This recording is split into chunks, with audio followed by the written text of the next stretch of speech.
তুমি অগ্রগামী হও সেই চিরস্থায়ী জান্নাতের দিকে, যেখানে রয়েছে চিরন্তন সুখ। যা মন চাইবে তাই পাবে, যা আদেশ করবে তাই দেওয়া হবে। জেনে রেখো, দুনিয়ার চাওয়া পাওয়ার পূর্ণতার স্থান নয়। দুনিয়ার চাওয়া পাওয়ার পূর্ণতার স্থান নয়। দুনিয়ার চাওয়া পাওয়ার পূর্ণতার স্থান নয়। জান্নাতি হচ্ছে এমন জায়গা যা তোমার সব আকাঙ্ক্ষাকে পূর্ণ করে দেওয়া হবে। চির কিশোর সেবকগণ, চির যৌবনা সঙ্গিনীগণ, ফল মূল, গোস্ত, দুধের মধুর সমাদের নহর, উত্তম বাসস্থান ও বিছানা, চির আরাম, চির যৌবন, চির সুখ, অসংখ্য নেয়ামতের মাঝে সবচেয়ে বড় নেয়ামত হবে তুমি আল্লাহকে দেখবে।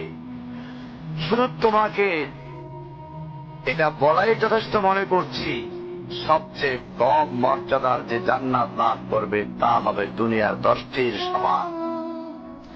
সুতরাং হে মুসলিম, হে ভাই, আল্লাহ তোমার প্রতি রহম করুন। এই বার্তা তোমার কাছে পৌঁছার পর আশা করি তুমি তা তোমার পরিবর্তন এবং সংশোধনে যথেষ্ট হবে। গতানুগতিক চিঠি হিসাবে নিও না আমার এই পত্রকে, ফেলে দিও না।